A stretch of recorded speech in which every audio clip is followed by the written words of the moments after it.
মানে মাথা, হেড মানে মাথা, হেয়ার মানে চুল, হেয়ার মানে চুল, আই মানে চোখ,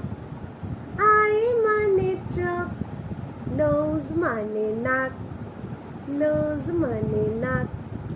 ইয়ার মানে কান হয়, ইয়ার মানে কান, লিপ মানে ঠোঁট, লিপ মানে ঠোঁট, টিথ মানে দাঁত,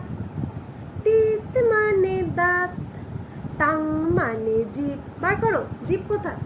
টাং মানে জিভ, এই যে দেখাও আমি দেখাচ্ছি, তারপর হ্যান্ড মানে হাত, হ্যান্ড মানে হাত, ফিঙ্গার মানে আঙুল, ফিঙ্গার মানে আঙুল, লেগ মানে পা তোমার, লেগ মানে পা তোমার, ফুট মানে পাতা, ফুট পায়ের পাতা। আবার বলো, হেড মানে মাথা, হেড মানে মাথা, হেয়ার মানে চুল, দেখাবো ওগুলো দেখাবো তাড়াতাড়ি, হেয়ার মানে চুল,